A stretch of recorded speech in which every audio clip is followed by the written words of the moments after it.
Y vamos a orar antes de hacerlo. ¿Ya, Carlos? Vamos a orar. Amado Señor, pedimos que tú nos guíes y orientarnos exclusivamente a esta tarea de la clase y sobre todo poder esperar en tu bendición, Señor, que podamos aprender, podamos recordar algunas cosas también posiblemente y otras aplicarlas para nuestra, digamos, nuestra visión de la historia de la vida cristiana, de la historia del cristianismo y también de la iglesia y de todos nosotros. Gracias, Señor. En tus manos nos quedamos, Señor, y empezamos en tu nombre. En el nombre de Jesús. Amén. Bien, Carlos, estabas diciendo, Sí, justo hablaba de que en ese tiempo, pues, la Iglesia Católica tuvo mucha influencia en la sociedad, ya, ¿no? En los siglos 11 y 12, ¿no?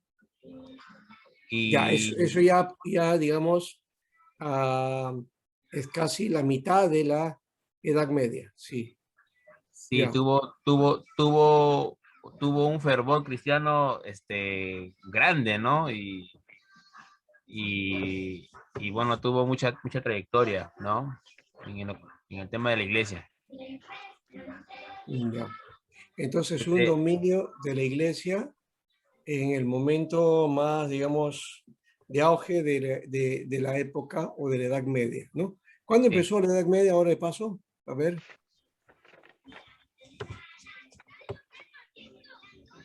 eso es para todos. A ver, ¿cuándo empezó la etapa llamada Edad Media? Pastor, ¿Sí? yo estaba observando un libro que estaba viendo, ¿no? Que en el siglo XV, del siglo V hasta el siglo XV, no Ya, sé si estoy en lo correcto, ya, ese es lo que, ¿no? Y que lo que pasó dos cosas importantes en la Edad Media, ¿no? Uno, que la caída del Imperio Romano y la batalla de Hastings, ¿no? O la Carta Magna, no sé si estoy en lo ya. correcto. Y y, ahí es donde que se estableció el feudalismo, ¿no? Ujú. ¿No? Ya, Y vamos a poner la fecha exacta, ¿no? Aquí está en el gráfico, sí, es el 76. 476, 476. sí. 476. ¿Qué pasó en el 476? La La, caída de ca- Bizantino también. la caída del Imperio Romano, pastor. La caída del Imperio Romano, sí. El Imperio Bizantino fue en 1453. O 53, sea, ¿qué sí. quiere decir? Que la Edad Media está entre la caída del Imperio Romano del Occidente y ahí comienza y termina con la caída del Imperio Romano del Oriente, ¿no? Mal llamado bizantino, de paso, ¿no? No, Claro, algunos eso siempre fue en reclaman. el siglo XV. Sí, ese es del siglo XV, sí, ¿ya? Entonces, esas son fechas que debemos siempre tenerlas en cuenta. 476 después de Cristo es la caída del Imperio Romano por los bárbaros, la invasión de los bárbaros, Los turcos. y en 1453 termina la época medieval con la caída del Imperio Romano del Oriente, ¿no? Por la invasión turca, ¿no? Y de ahí nace pues Turquía, ¿no? Antes solamente era el Imperio Romano, la parte de Asia, Asia Menor, esa era el centro del Imperio Romano del Oriente, donde estaba la capital, Bizancio, también llamada Constantinopla, ¿no? Y que hoy día ha dejado de, creo que ha vuelto a llamarse Bizancio, me parece, ¿no? Pero ya no se llama Constantinopla, ¿no? Sí. Bueno, ese es más o menos el plazo. Son entonces casi 10 siglos de dominio medieval. Y como dijo Pablo, era el sistema feudal. Algo dice Justo González sobre el sistema feudal, o a ver quién se acuerda de esto. sobre cómo era el feudalismo. Pastor, yo lo que está acá sacando un concepto de feudalismo, ¿no? ¿Ya? O sea, primero lo veré las etapas, ¿no? De la edad que estábamos medieval, eh, temprana la Edad Media, ¿no? De la antigüedad tardía, del año 476 al 843, la Alta Edad Media, del 843 al 1100, ¿no? Que es el feudalismo. Durante este periodo se cobró forma el feudalismo, un sistema político y socioeconómico basado en la relación de la fidelidad personal. ¿No? Eso es lo que, no sé si estoy en lo correcto. Y ¿Ya? la Baja Edad Media, de 1100 a 1492, cuando comienzan las cruzadas, ¿no? Y se caracterizó por el surgimiento de las ciudades y la aparición de nuevos grupos social, que es la burguesía, ¿no? Eso es lo que saca un Ya. resumen. Claro, la formación de los burgos, ¿no? Como una respuesta económica al sistema feudal, ¿no? Cuando estamos hablando, por ejemplo, de Edad Media es la historia intermedia entre la historia antigua y la historia moderna, ¿no? Por decir una nomenclatura, ¿no? Eh, digamos, estas culturas, la gente de esa época eh, no le ponía una nomenclatura a su época. Es la historia y los historiadores los que para trabajar de una manera, especialmente los historiadores en el occidente, eh, usando una visión sistemática, ¿ya? Divide la historia por etapas. Y estas etapas entonces son las básicas. La historia antigua, la historia medieval y la historia moderna, ¿no? Entonces, bajo esas circunstancias, se propone y fija estas etapas, ¿ya? Vuelvo a repetir, la gente de esa época no sabía ni le había puesto esta nomenclatura. Posiblemente, si hubiera habido una nomenclatura, ellos se hubieran llamado de otra manera, ¿no? Entonces, los que vivían en la Edad Media no decían, oh, qué bonita es la Edad Media, y tampoco decían, oye, qué conflicto hay en la Edad Media, no había eso. En la época moderna sí había conciencia de esa etapa porque se ha vivido en Europa la modernidad y se establece el modelo, ¿no? Con el liberalismo y el capitalismo, ¿no? Que es el modelo que va a llevar en la edad moderna y con su contraparte el socialismo, ¿no? O el comunismo que nunca se dio de paso, ¿no? El comunismo nunca se desarrolló como sistema en ningún país. Se llegó solamente a tener países que propusieron, pero nunca llegaron a la idea o la concepción que se había planteado. Y luego pasa la modernidad y viene la posmodernidad, ¿no? Hoy día estamos viviendo la posmodernidad, o sea, que los que hemos vivido la modernidad y la posmodernidad, sí hemos sido conscientes de esas etapas, o por lo menos conocemos estas palabritas. Por lo menos lo que estamos metidos en alguna manera en la historia, en lo que es el análisis social, el análisis económico, político y de los sistemas que gobiernan el mundo. Bueno, entonces tenemos algo de eso y hay varios escritores ahí que plantean eso.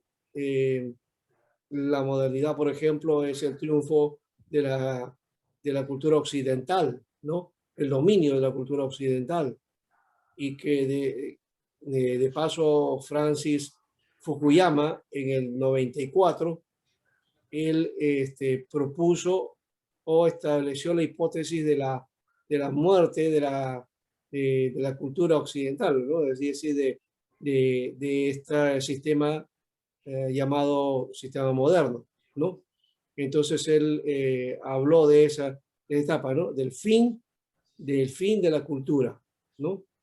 Y a partir de eso empieza también todo un mover, ¿no? al terminar la cultura, entonces empieza cambios, ¿no? Principios, valores y todo lo demás comienzan a cambiar porque ya las concepciones de la modernidad se van dejando de lado y pasa a una nueva etapa. Una nueva etapa que se le llama posmodernidad, pero que todavía no está definido. No sabemos todavía hacia qué rumbo vamos a ir, aunque de hecho que ya hay algunas pautas que se tienen, ¿no? Pero todavía no hay una definición en cuanto a la cuestión económica, política, social. Hay bastantes cambios y no sabemos qué va a suceder. Y en medio de la situación de la pandemia, peor todavía. Entonces eso ha hecho que un poco se retrase. Y entonces ya veremos esto en su momento. Pero estamos viendo ya en otra etapa, ¿no? Entonces, lo medieval, a ver si alguien más quiere mencionar esto, algo más que quieran añadir, algo, otra característica. Ya hemos dicho dominio de la iglesia, especialmente en qué época, en el siglo XI, ¿no? El dominio, eso, y luego, ¿qué más? ¿Ha habido algún aporte de esa época? Justo González en algún momento le llama a esta etapa la época del oscurantismo, en términos religiosos, ¿no? El oscurantismo. Pero hay muchas otras cosas que se van dando aquí, ¿no? Bien, no hay más que decir de eso, ¿alguno más? Más, José, a ver, ¿qué más nos podemos ver acá? Pastor, Aide, pastor, una consulta. César, sí, En la época medieval tuvo características importantes, pastor, políticas, ¿no? O sea, por ejemplo, las costas del mar Mediterráneo se disputaron tres reinos, ¿no? El reino de Roma, los germánicos y los ya, califatos, ¿no? Musulmanes del Imperio Bizantino. También, ¿cómo se llama? Apareció la monarquía, el feudalismo, la expansión económica, la era de las cruzadas, el surgimiento de las universidades, la recuperación y el pensamiento y la mayor crisis de la iglesia. Esas son algunas de las características que estaba cuando estaba claro, leyendo el libro. claro, porque va a venir la crisis, hay dos momentos en todo caso, la crisis sobre el conflicto de poder entre varios papas y también al final, ¿no? Con la crisis moral que incurre, ¿no? Y que va a llevar más o menos hasta la época de la modernidad, los Borgia, ¿no? Ya eso entraba al 1500 más o menos. Sí. Todo eso lo que he mencionado es bueno anotarlo porque ya nos marca algo. Eso quiere decir que esta época ha tenido varios momentos. Un momento positivo y también un momento negativo, ¿no? Como todo momento, todo sistema, toda etapa de la historia, ¿no? Tiene sus contras y sus pros y sus contras. Hubo Valorar, la edad media alta y la edad media baja. sí, ese es cuanto el asunto de cuánto llegó a su máximo esplendor y cómo va bajando su influencia, ¿no? Este, pero ese es el asunto de cuánto se va, es igual que la modernidad cuando llegó a su máximo esplendor, ¿no es cierto?, en su momento, ¿ya? Pero también, ojo, ya hoy día estamos todavía buscando esa ruta todavía, ¿no? Ahora, cuando hablamos entonces, Carlos, cuando tú hablas entonces de media alta y media baja, a ver, explícate tú. ¿Aló, me escucha? ¿Sí?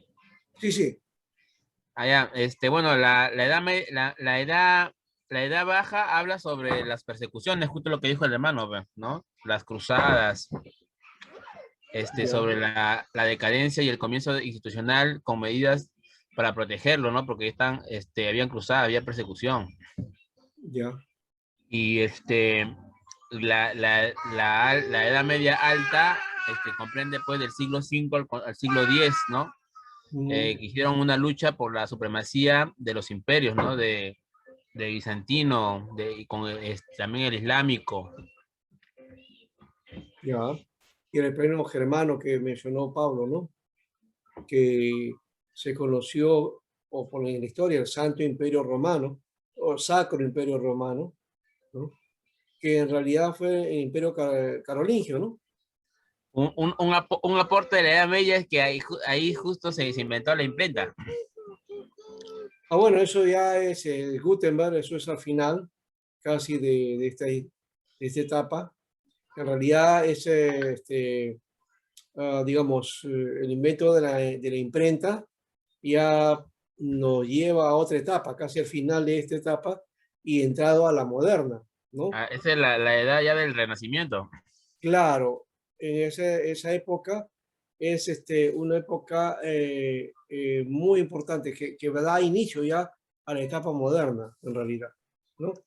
Entonces, el surgimiento de las artes, de los inventos y otras cosas más, que nos va a llevar a esa etapa en donde Europa va a explosionar en un sentido, es decir, va a crecer, va a desarrollar, ¿no? Se van a crear las instituciones que después, en la etapa moderna y hasta nuestros días, preservan, ¿no? Por ejemplo, las formas de gobierno, el sistema político, todo lo que tiene que ver con elecciones, la participación, ¿no? Ciudadana, el asunto del libre pensamiento, la razón, ¿no? El humanismo, ¿no? También el desarrollo teológico, que algunos lo llaman liberalismo, ¿no? Teología liberal, que aparece especialmente en la teología alemana, que es la base.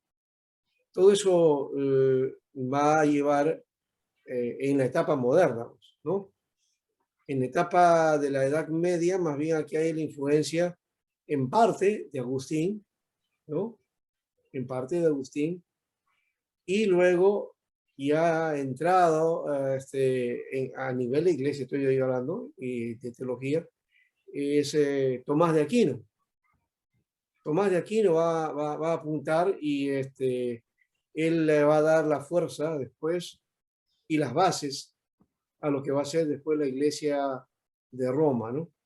¿No? Siglo XII, siglo XIII más o menos, ¿ya?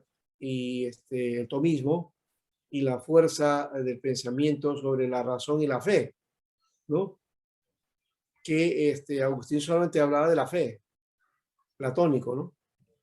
Y Tomás de Aquino muy aristotélico, ¿no? Entonces plantea el tema de la razón con fuerza, ¿no?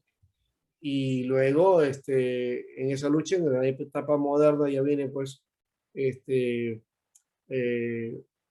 por ejemplo, Immanuel Kant, y menciona su lucha, ¿no? Que con lo que le conoce, con lo que va a llamar leer la razón pura, ¿no? Crítica a la razón pura y crítica a la razón práctica. Son sus dos libros importantes y la base de su pensamiento, y que va a llevar entonces a otra etapa y a lo que se va a llamar la época de la ciencia. Eso es la época moderna, la ciencia. La época de la medieval, la ciencia del conocimiento está basado en el pensamiento teológico de la iglesia, que es la iglesia con su magisterio que determinaba cuál es el conocimiento y cuál es hasta dónde debía llegar el hombre con respecto a aquello que va aprendiendo, ¿no? Entonces estaba dominado por la iglesia. De ahí que menciona Pablo este aspecto, ¿no? El aspecto de las artes, la literatura, el inicio, y a esto es importante, el inicio de las universidades, miren, a pesar del dominio de pensamiento que tenía la iglesia, porque dominaba en esa época, todos tenían que pensar igual, todos tenían que creer igual, y si alguien no creía de esa manera, no pensaba así, entonces era perseguido, ¿no? La iglesia dominaba de esa manera. Y se creó en esta etapa lo que se llama también la Santa Inquisición, ¿no? Entonces, eso también es el otro elemento que vamos a mirar después. Ya esto, digamos, después de las cruzadas, después de toda esa etapa, aunque ya había un tribunal que más o menos estaba planteando algo como eso, ¿no? Pero la contraparte, curiosamente, es que permite el conocimiento por la universidad. La palabra universidad implica universal, que significa también entonces que el pensamiento no tiene límites, ¿no? Y el conocimiento tampoco. Entonces, esa es la base que empiezan las universidades, ¿ya? Ese es uno de los elementos que va a llevar hasta nuestros días, ¿no? Hoy día el modelo de universidad, es decir, el sistema universitario, el sistema de estudio superior para alcanzar una profesión, eso creo que es impensable que pueda desaparecer, ¿no? Y sea reemplazado por otro sistema. Es muy difícil, porque ese modelo se ha universalizado, está en todas partes, ¿ya? Y cumple un rol importante, ¿no? Profesionalizar, ¿no? a las personas para, digamos, ir aplicando el conocimiento y desarrollando, ¿no?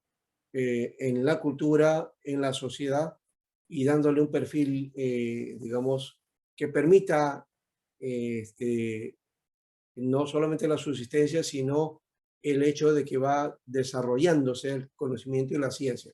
Eso es importante. La universidad, entonces, es un aporte de la Edad Media, ¿no? La mariología también aparece en la en la Edad Media. Sí, ese es el otro lado, ese es por el lado religioso, ¿no? Sí. Es curioso que del lado religioso hay el dominio y había tradiciones y también muchas apariciones, la mística también que estaba presente. ¿Se acuerdan de estos monjes? ¿Se acuerdan, no? De los conventos y seminarios. Bueno, de ahí comienzan a salir también los místicos de la Edad Media. Y también vamos a encontrar místicos dentro del mundo protestante, ¿no? Por ejemplo, estoy pensando en los casos de los cátaros, ¿no? Los cátaros, o albigenses, no, albigenses creo que sí se llamaba así, eran que los que fueron desconocidos por sus prácticas en la iglesia. Hay una secta reconocida como secta, que no se tiene mucha evidencia de cómo eran sus formas, sus prácticas. Se dicen cosas extrañas de ese grupo, pero eran una especie de místicos, ¿no? Y hay místicos también, en este caso, dentro de la Iglesia Católica también, ¿no? Ahí están varios, hay Teresa de Ávila, y creo que hay un tal Francisco Javier también y otros más, ¿no? Esos son los elementos que hay que ver de este lado. Pero vamos al lado nuestro también. Entonces, universidades como la de París, Oxford, Cambridge, la de Bolonia, ¿no? Y luego van a salir otras universidades, ¿no? Que van a brillar en la época, esta etapa moderna. Ahí está la Universidad de Halle, por ejemplo, una universidad protestante donde se van a preparar misioneros, científicos, ¿ya? Y hombres intelectuales, ¿no? Por ejemplo, Emmanuel Kant es de la Universidad de Halle, ¿no? Y varios misioneros que se conocen digamos, en los proyectos de las grandes misiones del mundo, son de ese lugar, ¿no? Y varios hombres de Dios que salieron de esa universidad. Luego también el arte y la literatura también es importante aquí, ¿no? Por ejemplo, vemos a Dante Alighieri, que va a influenciar, y Dante va a dar una, como diríamos, Sí, su ¿ven? evidencia con respecto a la forma que él ve el mundo y desde la visión religiosa de esa época, ¿no? Eh, ahí tiene una obra, El infierno de Dante, ¿no? La Divina Comedia te han O la pasado. Divina Comedia también, ¿no es cierto? Que es muy bien, Pablo, muy bien, la Divina Comedia. Todo El eso, pecado original también. sí, y también aquí se da los autos, ¿cómo le llama? Los autos sacramentales, ¿no? Los autos sacramentales, creo que hay uno de Pedro Calderón de Abarca, me parece, ¿no? Algo, el Gran Teatro del Mundo, ¿no? Es un auto sacramental que aquí en Lima se dio por varios años en la catedral, con grandes actores peruanos, ¿no? Ya. Y bueno, también está Petrarca y Boccaccio también en la literatura, ¿no? Que, bueno, nos dan alguna literatura que de repente no gusta a algunos. También, por otro lado, en cuanto al arte, empiezan a desarrollar grandes catedrales, ¿no? ¿No? Inmensos edificios con bastantes adornos muy rebuscados y todo eso, ¿no? Y Góticas. está también el sistema gótico también, ¿no? ¿No? Que especialmente en Alemania, ¿no? Algunas iglesias góticas. Creo que una de ellas que lo gótico, hay una iglesia aquí en el Perú, en Lima, hay una en Lima, ¿no? Este, si me dejan ustedes buscar, puedo encontrar algo para que vean ustedes qué cosa es ese modelo, ¿ya? Vamos a ver un ratito acá y les paso a ustedes para que ustedes lo vean. Es un poquito curioso, en algunas cosas me gusta guardar.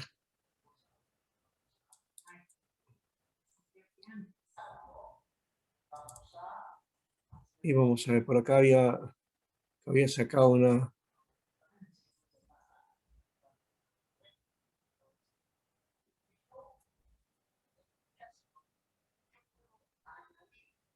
Yo les doy el dato por lo menos. Hay una en Jesús María, en la Plaza San José. Ahí hay una figura, ¿ya? Eh, cada plaza, ustedes saben, en Lima tenemos nosotros eh, las plazuelas o lo que ahora le llaman, antes le llamábamos Plaza de Armas, ¿no? ¿Ya?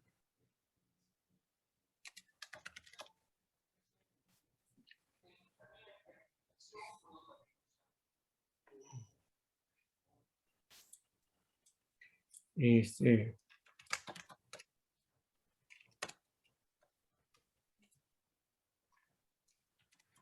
y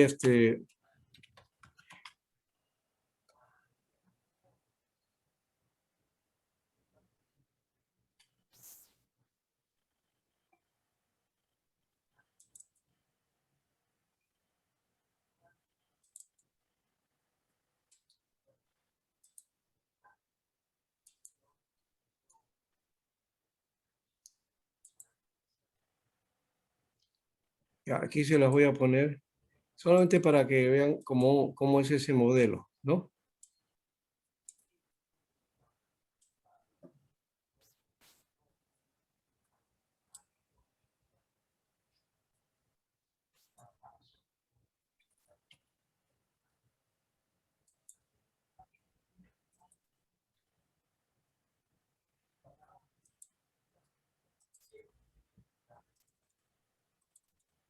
Ahí está.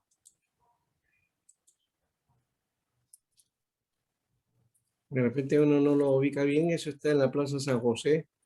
Y la iglesia se llama también igual, la iglesia de San José, en Jesús María, ¿ya? Está en el pleno centro de Jesús María. Es un bastante conocido el lugar, ¿no? Eh, este es el barrio donde vive el pastor Alejandro Díaz, ¿no? Por ahí está él, ¿ya? Entonces, más o menos ahí se ve esta figura. Este es el sistema, la forma gótica, ¿no? Con grandes torres agudas, ¿no? Y una de las que tiene este sistema es el que se quemó, ¿no? ¿Se acuerdan ustedes? La iglesia que se quemó en París, ¿no? La de Notre Dame, ¿no? Que más o menos tiene este estilo, ¿no?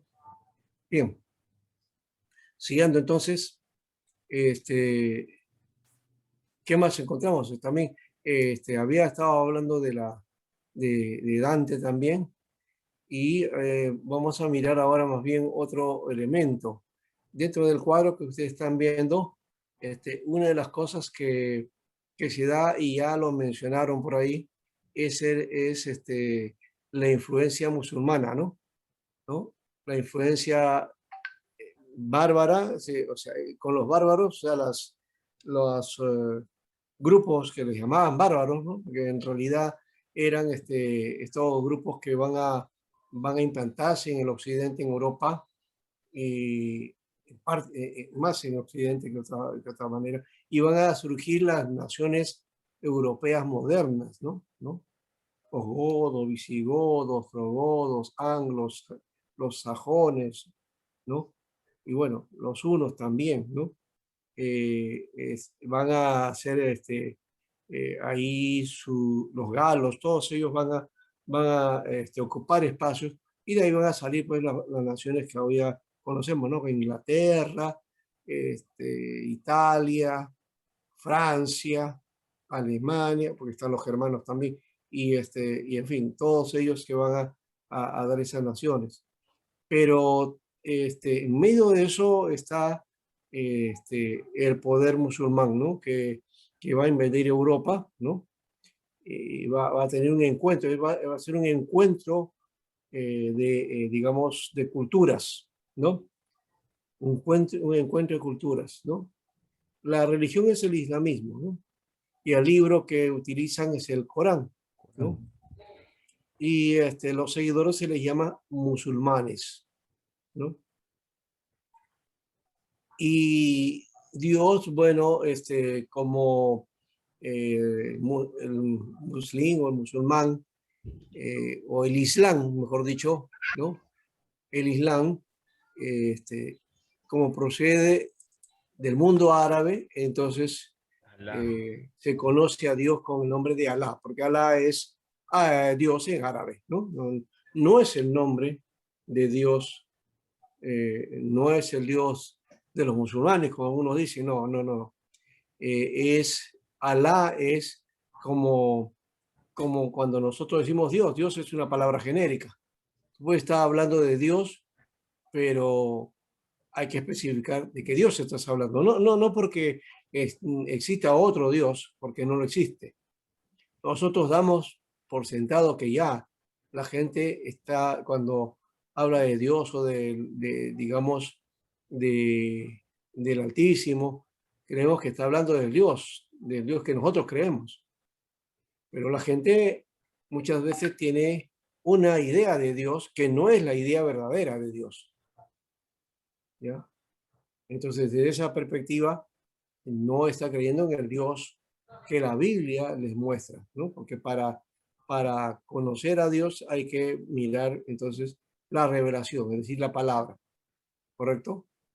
Ese es el Dios en que creemos, pero hay gente que cree en Dios, pero tiene otra idea de Dios, y por lo tanto ya no es el Dios de la Biblia, ¿no?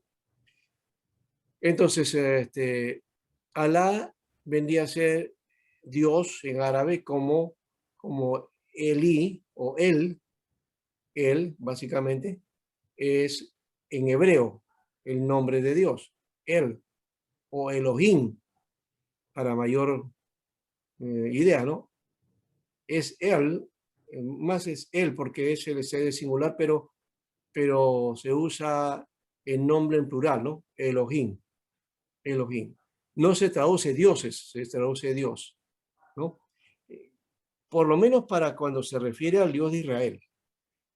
Porque cuando no se refiere al Dios de Israel, entonces se tiene que decir dioses, ¿ya? Elohim.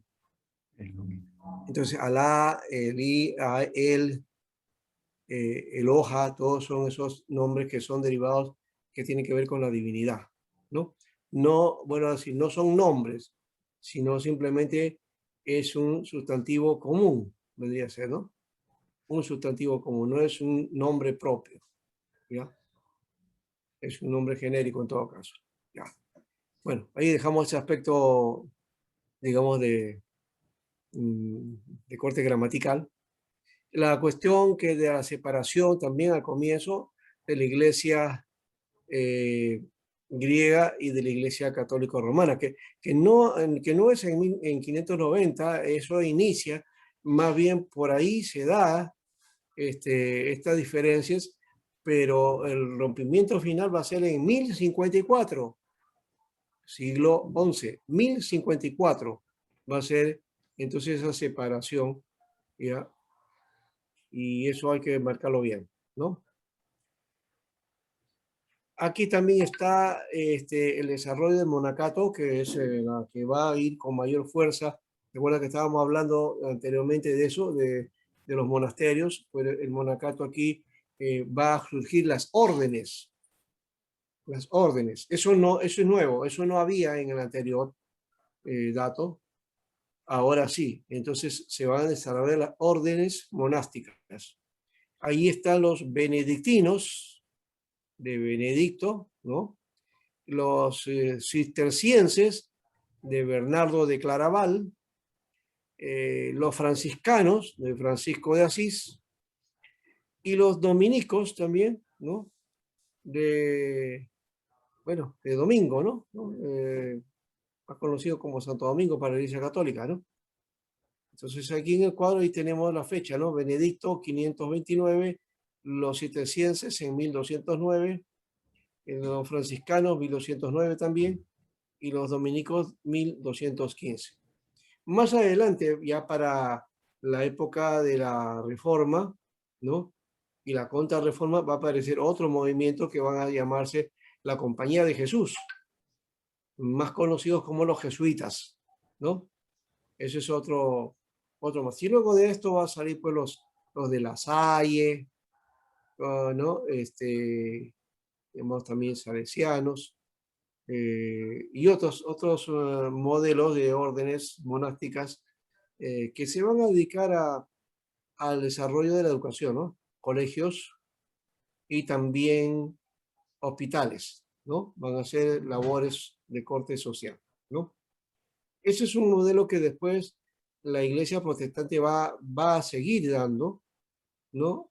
Porque una de las cosas que sí se desarrolla en la iglesia es el hecho de desarrollar iglesia, pero también desarrolla colegios y desarrolla también la atención a la salud, ¿no? Esos son los elementos que sean. Y también en forma, aditiva o complementaria en la universidad, ¿no? Los grandes misioneros que fueron a la India, a China o a otros lugares, ya, formaron eso, ¿no? Formaban atención médica, atención en escuela y formación de universidades. Eso lo hacían también al modelo que encontramos también de este trabajo en la Edad Media, ¿no? La atención, pues, social, la atención al prójimo. Esa es una labor misionera de paso. Y hasta ahora se tiene esa tradición dentro de la Iglesia Católica, que los misioneros se dedican entonces a hacer mucha labor de asistencia social, de ayuda social, de atender las necesidades, pero no de un asistencialismo ocasional, sino de programas, ¿no? De programas que a veces son sólidos, fuertes, porque implican también inversión, ¿no? Donde hay becas, hay formas de apoyo a las familias, ¿no? Ese es un lado. Eso se hizo también, y hemos dicho, las iglesias protestantes lo hicieron, las iglesias que después salen del movimiento pietista, del movimiento, digamos, místico de la iglesia protestante, aparece la iglesia que se llama después, esto ya es la etapa moderna, ¿no?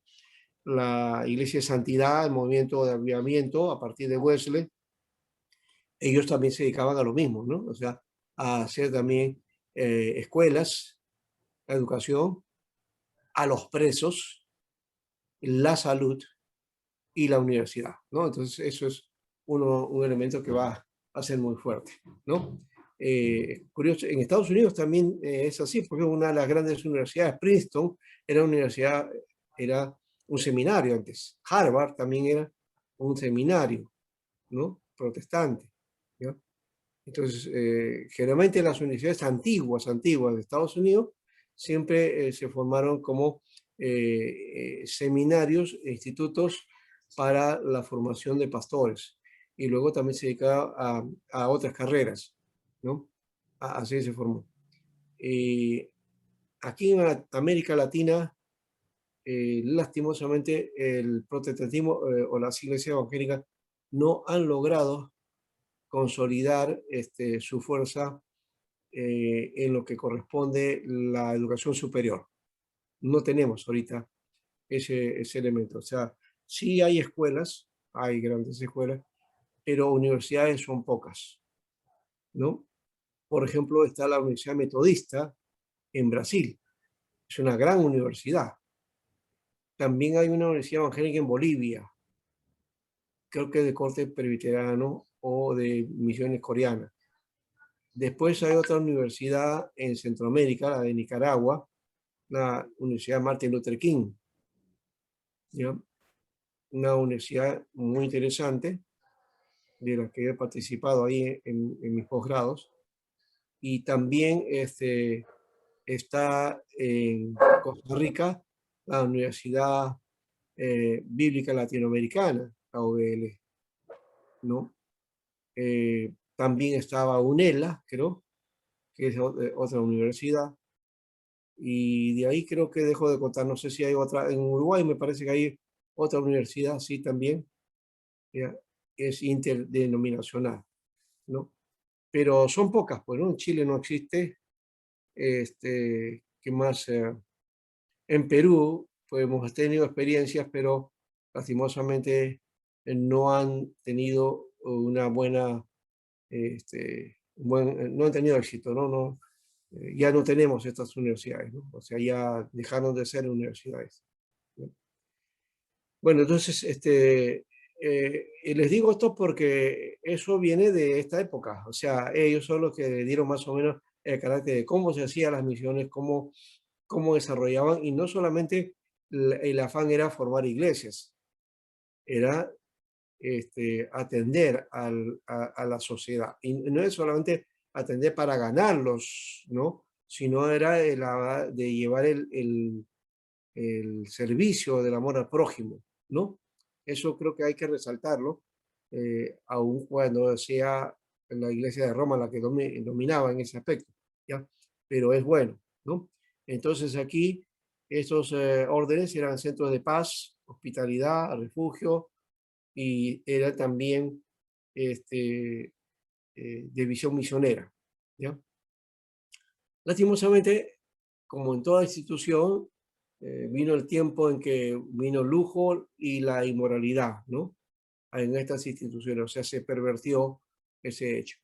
Esa la perversión no solamente toca a estos movimientos que están dentro de la Iglesia Católica o que estaban ahí, eso puede ocurrir en cualquier institución más allá de el corte religioso que tenga, ¿no? Aún puede ocurrir en medio de nosotros también, ¿no? Eso lo ha habido también, ¿no? Por ejemplo, casos en Compassion, donde ha habido, pues, unas situaciones que lindan con delitos, ¿no? Que no se ha hecho bien y Compassion ha sancionado y ha dejado de hacer esos apoyos a esas iglesias o instituciones que han hecho mal, ¿no?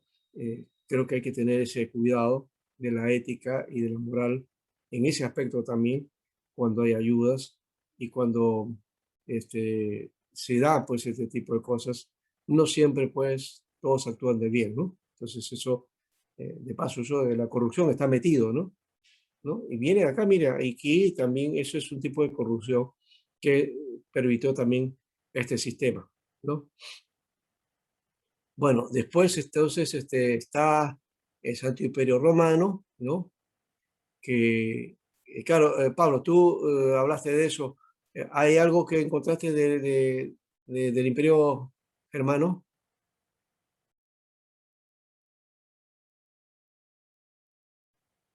Pastor, solo saqué el resumen. No encontré nada. Ya, Lo que a ver tu sí, resumen. ¿cómo se llama? Encontré, ¿cómo se llama? Que la recuperación, ¿no? Del pensamiento griego antiguo, Ya, eh, ¿cómo se llama? En torno a sus creencias y mitos, ¿no? Eso encontré. ya, La recuperación, ¿no? Del pensamiento griego antiguo. ya. Eso El encontré. perfil de la filosofía, ¿no? También, Sí, ¿no? El neoplatonismo es el que se impregna en la Edad Media, le da ese carácter a la iglesia también, a los creyentes, a la sociedad.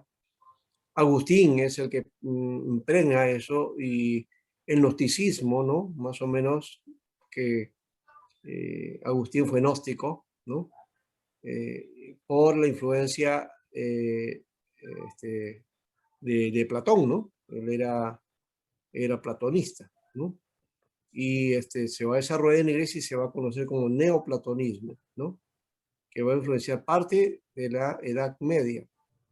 Pues es la que va a encuadrar cuál es la manera de creer y de pensar, ¿no?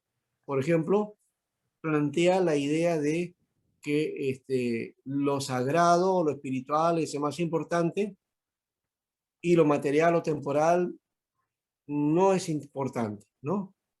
No bueno, es importante, pero no es tan importante. Lo superior es las cosas espirituales, ¿no? Y esto temporal, inclusive ahí está lo mundano, ¿no? Y está el pecado, está lo profano, ¿no? Entonces se divide el mundo en dos, en el mundo espiritual y en el mundo material. ¿Por qué? Por el pensamiento dualista, ¿no? ¿No? Lo bueno y lo malo, ¿no? Lo bueno y lo malo. Lo bueno es la búsqueda de Dios, lo malo es este, eh, dedicarse a los placeres, ¿no? Entonces esa fue la tendencia ahí. Pero todo lo temporal era malo y de hecho que de ahí viene otra cuestión, ¿no? Lo espiritual es bueno, el cuerpo es malo, dice. Pensamiento platónico. El cuerpo es el donde está, es como una cárcel. Y ahí están los placeres, está la lujuria, está lo malo, ¿no? Y eso no permite desarrollar una espiritualidad. Entonces hay que dominar a la carne, hay que hacer sacrificios a la carne, ¿no? Y ahí aparecen pues figuras en el pasado, ¿no? Los estoicos, ¿no es cierto? Los epicúreos, en las formas, y en la Edad Media se dan sacrificios en donde el creyente entonces se flagelaba, ¿no? El cuerpo, ¿no? Para buscar la purificación del cuerpo, ¿no? Eso porque es una idea neoplatónica, es dualismo, es gnóstica, ¿no? Que se metió a la iglesia cristiana. Eso lo hacían como una penitencia, ¿no, pastor? Sí, que ahora ya poco se da, pero se da, ¿no? ¿No? Hay un candidato que decía que hacía eso, ¿no? Que para ser más como Cristo, ¿no? Ya, decía era la figura. Pero lo curioso del caso es que el concepto, el pensamiento también entró después a la iglesia protestante, posteriormente a los místicos protestantes, y tenemos hoy día, hasta hoy día, ese pensamiento en la iglesia, ¿no? ¿No? En donde, por ejemplo, alguien está dedicado a su trabajo, entonces le decimos al hermano, y yo he escuchado mucho de eso, es decir, hermanito, dedícate al Señor, ¿ah? faltas a la iglesia mucho, no, pastor, porque estoy trabajando, pero entonces tienes que dejar ese trabajo porque eso te va a llevar a dejar al Señor. O dejas el trabajo o dejas al Señor, ¿no? Como que una cosa con la otra, ¿no? Y te vas a ir al mundo, sí, ¿no? Ese es un concepto medievalista y es un concepto que no es correcto, que de paso lo, está tan internalizado en nosotros, en los creyentes, en el mundo evangélico, que deberíamos quitarlo porque no es de naturaleza evangélica, no es bíblica. Lo bíblico es mirar el mundo en una dimensión total, ¿no? Totalizadora, en donde está lo temporal, está, y también eso temporal, ahí está lo espiritual. La espiritualidad no solamente está en el culto, o en las actividades que hago en la iglesia, o en las labores que hago en la iglesia, ¿no? Ese modelo eclesial, templocéntrico que tenemos hasta ahora. Y lo otro es las tareas, ¿no? Que le llaman lo profano. Y ahí inclusive, creo que fue Mesiaría o otro autor, que ahorita me olvido, sociólogo de la religión, que habla de lo profano, lo sagrado y lo profano, ¿no? Entonces, ¿qué lo profano es? Trabajo, la familia, la economía, el ganar dinero, los intereses temporales, el disfrute de la vida, todo ese tipo de cosas. Dice, eso es mundano, ¿no? Eso es mundano. Y añadimos a eso que le llamamos muy, ahí también está el pecado, la maldad. Entonces ya le hacemos el paquete todo ahí, ¿no? Entonces, si te vas al mundo, es porque ya no vienes de la iglesia. Ese es un concepto que tenemos. Hay mucha gente que no viene a la iglesia y no es porque se ha ido al mundo, ¿no? Y hay gente que está en la iglesia y que sí se ha ido al mundo estando en la iglesia. O sea, ¿qué cosa quiero decir? Que están practicando pecado, ¿no? Cuando decimos que se ha ido al mundo, estamos diciendo que está ahora en pecado, ¿verdad? Eso es el concepto que decimos. El que no viene a la iglesia no significa que ahora está en pecado o se va a llenar de pecado, ¿no? Con eso no quiero decir que hay que abandonar la iglesia, no, no es esa idea. La iglesia es un incentivo para desarrollar, pero también es para mirar nuestra vida espiritual. Es al revés. Nosotros hemos tomado la iglesia como que ahí me alimento y ahí crezco y desarrollo espiritualmente, ¿ya? Y si no vengo, entonces me voy a enfriar. Pero, ¿qué te dice la Biblia? La Biblia te dice que de quién debes depender, ¿de Dios o de la iglesia? Tienes que depender de Dios, De Dios. claro. Y la iglesia es un complemento. Y la iglesia es para más bien manifestar la obra que Dios está haciendo en tu vida. Así que el servicio, el culto, debe ser para mostrar eso. Eso es hasta el principio. Así dice Hechos, ¿no? Todos tenían en común y todas las cosas se venían, traían a los pies y todos compartían juntos, ¿no? Y compartían las oraciones y estaban en las casas y todas las cosas, ¿no? ¿Verdad? Y partían el pan. Todo eso nos dice ahí, ¿no? Y que la comunidad, después decía, y que había temor en la gente, en el pueblo y reconocimiento, ¿no? ¿No? La gente veía a este movimiento y lo veía con respeto, ¿no? Entonces ahí está la influencia de la iglesia en la sociedad. Eso nos está faltando ahorita, ¿no?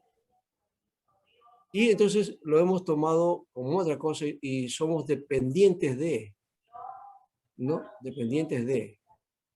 Debemos estar ligados en dependencia de Dios.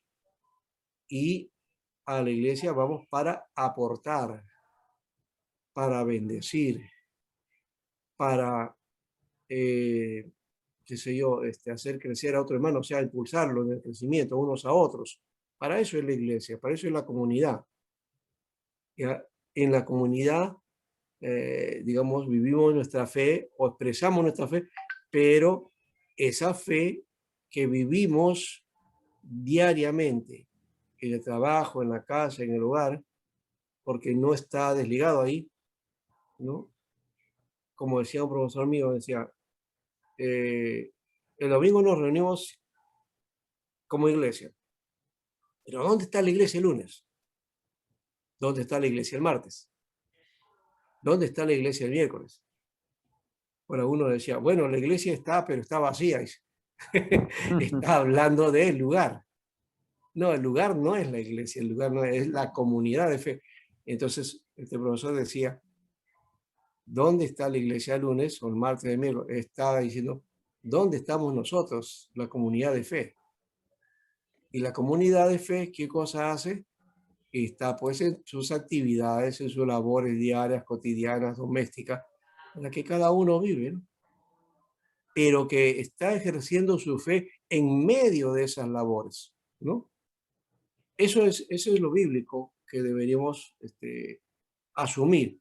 Lastimosamente, la Edad Media nos dio una visión que hasta ahora perdura y que nos quita peso, nos quita, nos da, como digamos, nos muestra una desventaja, ¿no? En cuanto al desarrollo y al crecimiento.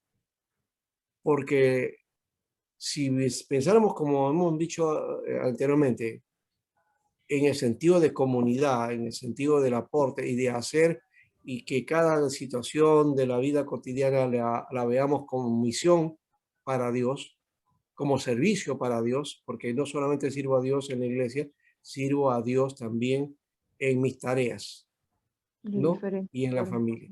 Eso lo dice inclusive Wesley, ¿no? ¿No? Mm. Mi parroquia es el mundo, decía él. Mi parroquia es el mundo. O sea, su labor ministerial era en el mundo, en las tareas, y por eso él estaba con los niños enseñando, con los presos, visitándolos, alentándolos, con los enfermos, ¿no? Ministrándolos, ayudándolos, atendiéndolos, ¿no? Entonces estaba en todas esas tareas porque esa era la tarea de servicio y esa la tarea de misión, porque su parroquia era el mundo. ¿Cuántos de nosotros nos atrevemos a decir así, que mi parroquia es el mundo? ¿Ah? No, mi parroquia, mi iglesia es, allá está, dice, no, en tal lugar. Sí, está bien que esté en ese lugar, pero es cuánto afectamos nosotros al entorno que está alrededor de la iglesia, ¿no? Eso es lo que te decía Wesley. Mi parroquia es el mundo, quiere decir que ahí donde está la iglesia hay una influencia hacia ese barrio, hacia la gente que está alrededor, ¿no? No sé, creo que la experiencia que veo en la Iglesia Presbiteriana de Jesucristo, por lo menos sí, creo que están muy cercanos, ¿no? Pero hay muchas denominaciones que yo veo que ponen su iglesia y en una localidad está la iglesia, pero las gentes de alrededor no conocen, no lo conocen, no saben ni se influencian ni nos buscan. Generalmente los que están asistiendo a esa iglesia y son miembros de la iglesia son de otro barrio, de otro distrito, vienen de lejos, ¿no?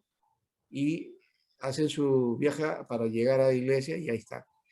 Pero no son gente del mismo lugar, ¿no? Entonces ahí creo que nos falta un poco de la visión. Si viéramos esa visión de Wesley, mi parroquia es el mundo, entonces ganaríamos a la gente que está alrededor de la iglesia, ¿no? Eso creo que lo dejo como pensamiento y como reto también, eso es importante asumirlo, ¿verdad? ¿No? Entonces, Pastor, sí, Pastor, una consulta. En la etapa medieval, eh, los, la iglesia tuvo, ¿no?, una presencia bien fuerte, ¿no? Y también sí. tanto los obispos, los sacerdotes, ellos pertenecían, ¿no?, a una sociedad bien alta. Y actualmente también se da eso, pastor. ¿Y a qué se debe eso, pastor? Bueno, porque eso es porque la Iglesia de Roma pues ha constituye sus ministros y también, bueno, hay de todo también, ¿no? Hay ministros que llegan a la jerarquía y son de posición, son de nivel que generalmente son gente de ciertas familias, ¿no? Algunos por ahí, de repente, eh, que es de, digamos, de origen pobre, puede desarrollar en algún momento porque él se va destacando y llega a tener quizás algún puesto, pero generalmente son gente de cierto nivel, ¿no? Y hay sacerdotes o curas, párrocos, ¿no? Que son de, digamos, del mismo lugar, del pueblo, de la gente, ¿ya? Y son los que trabajan ahí con la gente, son los que están ligados a eso, ¿no?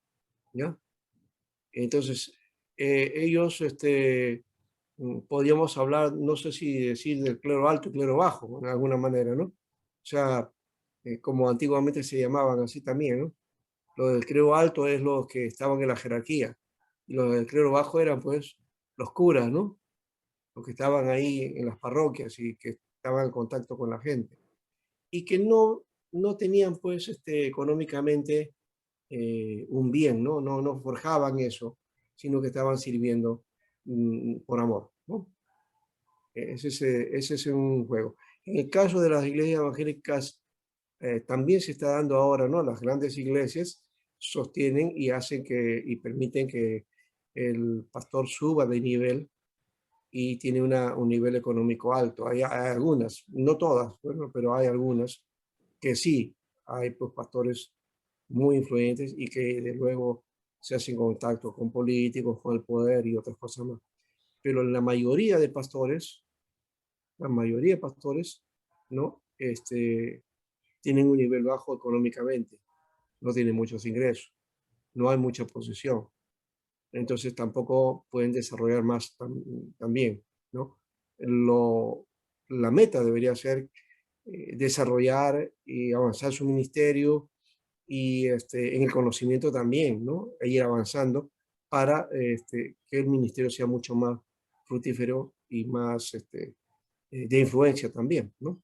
Eso debería ser más allá del asunto económico, ¿no? El económico viene como un complemento, ¿no? Eso es si se da o no se da, ¿no? Entonces, se sirve por amor, ¿no? Ese es otro elemento también importante dentro de la tarea ministerial y pastoral. Este, el servicio, si uno toma esta carrera, no es para una posición económica, no se da para ese lado, ¿no? Si de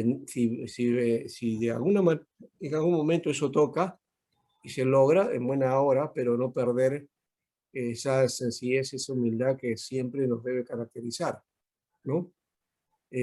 Pero no es para eso, ¿no? Y como digo, si hay en buena hora, y gracias a Dios, ¿no? Pero ese no es el fin, no es el fin, ¿no?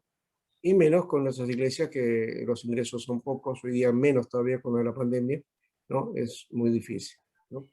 Entonces, hay iglesias que sí han logrado, vuelvo a repetir, y no tienen uno, ¿no? Sino pues un equipo de pastores y todos bien puestos y bien pagados, ¿no? Entonces, ya esa es otra historia, ¿no? Eh, no hablo ahí ni doy un juicio de valor, porque no me corresponde en ese sentido, pero sí eso se da en nuestro contexto. Pero también en la Iglesia Católica de la que menciona Pablo, eso también hay, pues, ¿no? Hay sacerdotes de cierto nivel y hay sacerdotes de un nivel popular, ¿no? Y que simplemente no tienen muchos medios económicos, ¿no? Así es. Bueno, en medio de la sociedad en que vivimos hoy día, vivir así, al estilo de Francisco, no es fácil, ¿no? Porque el mundo materialista en que vivimos te exige, ¿no? De todas maneras, porque si no hay que comer, ¿no? Esa es una exigencia, porque nos hemos materializado demasiado, ¿no? Dependemos del dinero, de la economía, ¿no? Algo que no era tanto en la Edad Media ni en las otras épocas. Bueno, porque también había otra cuestión acá, ¿no es cierto? El campo era acá, es otro elemento también, el campo, ¿no? El sistema era de corte agrícola, ¿no? Agrícola. Claro, el campo era importante. Los feudos, ¿no? Entonces eran pequeños señores feudales, ya no eran los reyes, eran señores feudales, ¿no? Entonces tenían sus feudos y tenían sus siervos, que venían a ser los esclavos, ¿no? El Claro. sistema de esclavitud que desaparece en Roma resurge, pero como otro modelo en el feudalismo, ¿no? Los siervos, la gente que se dedicaba al trabajo en el campo, ¿no? Campesinos. Los campesinos, ¿no? Entonces esa era la fuerza de trabajo de esa época, ¿no? Bien, entonces, el Santo Imperio Romano es el deseo de resurgimiento del Imperio Romano, pero realmente no podemos llamarle Santo Imperio Romano, ¿no? Porque no tiene esa característica exactamente, aunque acá ha pasado la historia como ese resurgimiento, pero no resurge, ¿no? El Imperio Romano nunca vuelve a ser, nunca vuelve a, ya no vuelve, porque terminó en el 500, en el 476, el de Occidente, ¿ya? Y ya nadie lo puede resurgir, ¿no? Constantino sí hizo lo suyo, él unió todo, tanto el Oriente como el Occidente, y lo mantuvo como pudo y los demás también, hasta un tiempo, pero vino pues la debacle y desaparece ese imperio que más o menos estuvo dominando. ¿Cuánto? ¿Cuánto más o menos habrá estado dominando? Unos 500 años más o menos. 500 años, ¿no? De 100 antes de Cristo, 5 siglos. un poquito más que esas. Hasta 600 años podría ser que ha estado dominando el Imperio Romano en esa época, ¿no? 6 siglos. Después entonces aparece esto y otra de las cosas que sí se dan es las cruzadas, ¿no? Las cruzadas, famosas que son ocho cruzadas, ¿no? Y que se inicia con el Urbano II. Y la primera cruzada, por supuesto, fue victoriosa, pero las demás fueron unos fracasos, ¿no? Como uno dice, reverendos fracasos. Fueron casi 200 años de cruzadas, pero que perdieron el sentido, ¿no? Más era en el interés económico y cómo los cruzados, o sea, para el proyecto que ofrecía el papado o la Iglesia Católica para recuperar los lugares santos, era ofreciendo títulos nobiliarios y también, pues, riqueza, ¿no? Pastor, o Así sea, que las cruzadas eran impulsadas por la Iglesia Católica. sí, claro que sí. ¿Ya? Era Pastor, para... ¿y a qué se le llamaba guerra de los 100 años?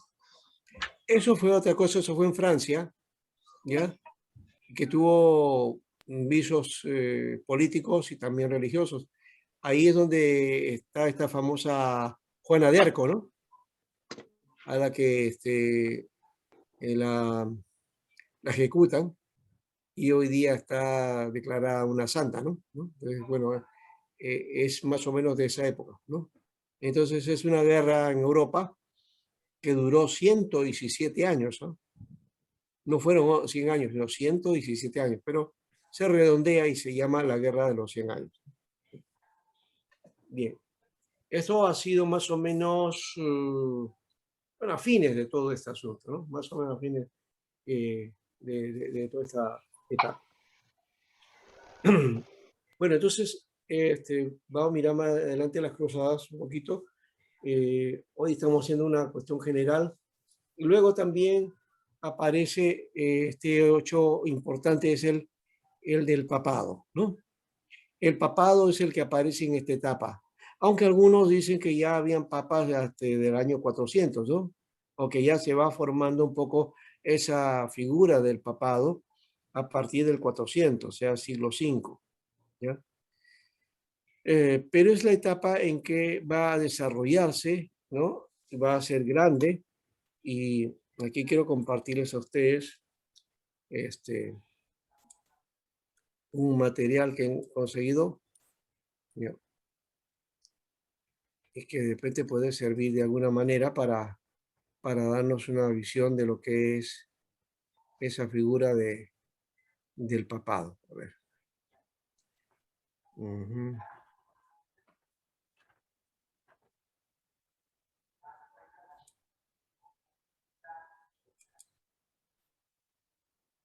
Vamos a mirar por acá, a ver. Ya está. Ya lo encontré.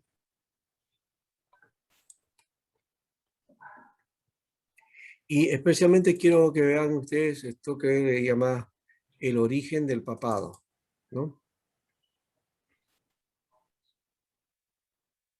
El origen del papado, ¿no? Aquí en la lectura dice, el despliegue del papado constituye algo asombroso. Nunca había sucedido algo comparable que una autoridad religiosa sin medios económicos o militares se haya convertido en elemento clave, legal, cultural, espiritual y político de la historia europea en el occidente. Sus orígenes fueron humildes y oscuros. Nadie puede señalar el momento en que surgió ni el día en que, bien entrado el siglo II, que empezó a surgir en Roma un obispo monárquico que se sintió responsable de la iglesia o el conjunto de iglesias de la capital y extendió su influjo en el imperio. Tampoco sabemos el momento en que entre el siglo III y IV se presentó como heredero de Pedro y consiguió una autoridad casi jerárquica imperial sobre gran parte de la cristiandad, ¿no? O sea, más o menos, por eso yo les dije, ¿no? 4, por ahí está. Pero el papado surgió y rigió los destinos de Europa occidental desde el siglo VI al XV. O sea, es esta etapa que ustedes están viendo, ¿no? Es la etapa 476 da inicio, entonces es el siglo V y el siglo VI se hace más fuerte. Pero ya hemos dicho, desde el siglo V ya había un deseo, y también la lectura nos menciona algo de esto, de que hay la autoridad jerárquica, ¿ya?, del dominio del obispo sobre todas las iglesias, ¿no? Entonces, y siguiendo, dice que los 12 apóstoles, ¿no?, los 12 apóstoles y Pedro, Jesús instituyó 12 mensajeros para preparar la llegada del reino de Dios en las 12 tribus de Israel. Tras la muerte de Jesús, ellos permanecieron en Jerusalén esperando la conversión de los judíos y la llegada del reino, pero no llegó como esperaban. Ni los judíos en conjunto se convirtieron, de manera que perdieron su función. Pero mientras los 12 fracasaban, algunos cristianos nuevos, llamados helenistas, empezaron a extender el evangelio a los gentiles de cultura siria y griega. Partiendo de ellos, se extendió la iglesia a todo el mundo. Bueno, aquí hay una lectura muy particular. Nosotros entendemos que la extensión fue por medio de Pablo, de las misiones de Pablo y de los demás discípulos también. Acá más bien hace la lectura como que estos discípulos fracasaron en la tarea, ¿no? Pero no fue así. O sea, el mundo de la iglesia se extendió en Europa a causa de las misiones, ¿no? De las misiones. Ahí está entonces Pablo y los demás también, ¿no? Pablo, dice uno de estos helenistas universales, afirma que el fracaso de los 12 fue providencial, Romanos 9:11, pues permitió que la iglesia rompiera el modelo cerrado del judaísmo nacional. Lo que puede estar diciendo es que en la tarea de ganar a la gente romana, pues hubo dificultad, ¿no? La mayoría se dedicaron a la tarea, a lo que se llamaron eh, los gentiles, ¿no? Los gentiles, ¿no? Nosotros usamos la palabra pagano. Es una palabra muy peyorativa, ¿no? No es exacta. Gentil es mucho mejor, ¿ya? ¿Ya? Gentil, y nosotros somos gentiles también, ¿no? No somos judíos, ¿ya? El judío y el gentil, o sea, el judío se caracterizaba por eso, era exclusivo. Los demás, los que no son judíos, eran gentiles. Cualquier lugar, simplemente, gentiles, ¿no? Entonces, de esa característica, todos también somos gentiles, a menos que alguno por ahí tenga sangre judía, ¿no? Eso no lo sabemos. Bueno, Y acá dice que Pedro, que había sido compañero de Jesús, el primero de los 12, aceptó y ratificó ese cambio, de manera que la tradición ha podido presentarla como roca o fundamento de la Iglesia Universal, tomando Mateo 16, 17 al 19. En esa línea, los cristianos posteriores reinterpretaron e invirtieron la función de los 12, que ha desaparecido, haciéndolos apóstoles universales. Surgió así la hermosísima leyenda donde se añade que los 12, con Pedro a la cabeza, consagraron para sucederle a los obispos. Y ni los 12 fueron apóstoles universales, ni los obispos fueron sucesores estrictos, pero la historia no es como fue, sino como la cuentan, pues. Sí, así cuentan, pues, para los católicos es así, ¿no? Los 12 son los apóstoles y de ahí surge Pedro y del ministerio de Pedro, entonces existe la sucesión apostólica, ¿no? La sucesión de los obispos. O sea, todos los obispos que están en Roma, ellos dicen que son los que han recibido directo, ¿ya?, la sucesión del obispado de Pedro, ¿no?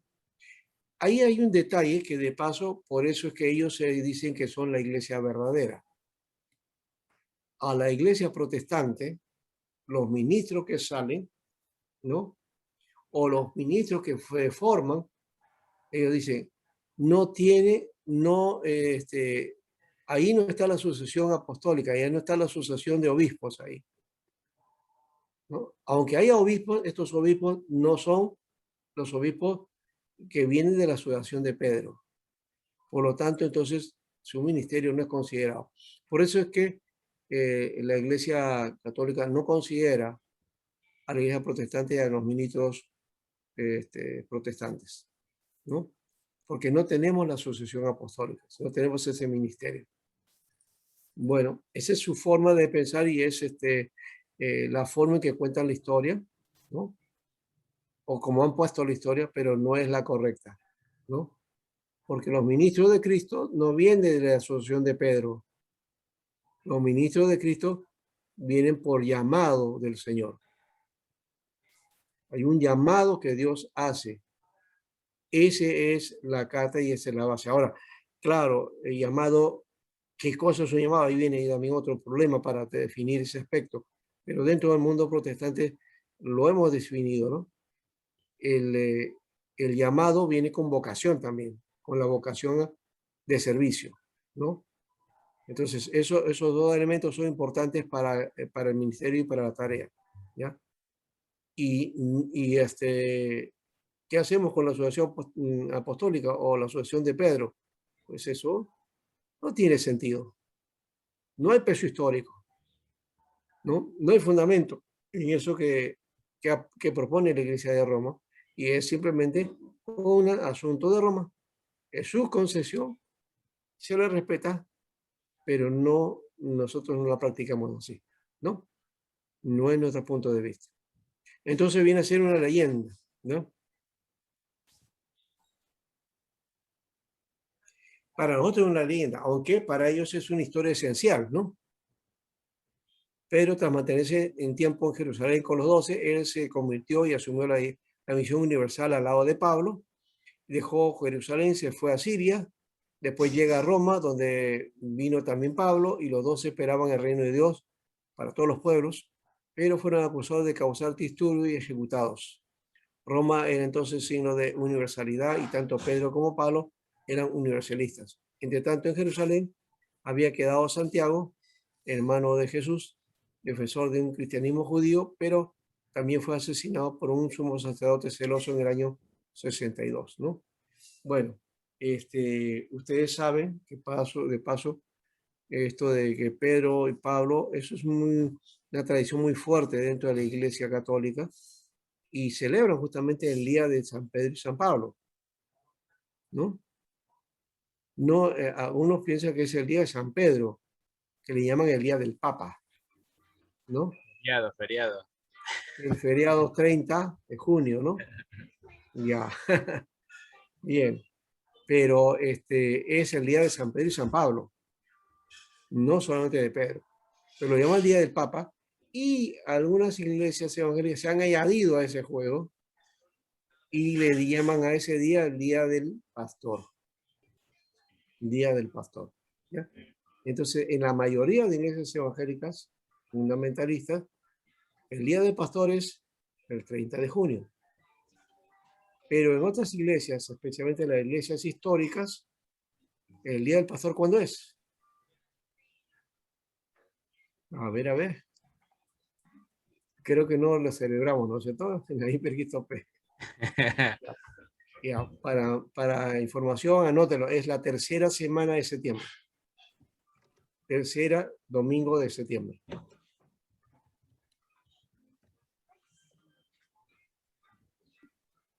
Bueno, eso es lo que se Junto con la acostumbra en estas semana de la iglesias. Biblia, pastor. Ah, Sí, es sí, en la sí. semana de la Semana de la Biblia, Biblia. sí, pero es el Día del Pastor el tercer domingo. No sé si esa fecha es la que la iglesia, la hiperlistopera celebra. Creo que no he visto nunca que se celebre el Día del Pastor, porque no es este peso, ¿no? Hay una cuestión que he visto que la hiperlistopera no celebra eso, no celebra el aniversario de la iglesia, ¿no? ¿O sí? No. Sí, No, la sí, iglesia, sí, pastor. Celebro el día de la Biblia. el día de La la Biblia. iglesia, No, pero sí, sí, la acuerdo que Biblia. sí celebra el día de la iglesia, ¿cómo se llama? La Mía del Señor se llama, ¿no? Carlos, ¿tu iglesia? ¿Ah? No quiere decir nada. Ya, es el 28 de julio, ¿no?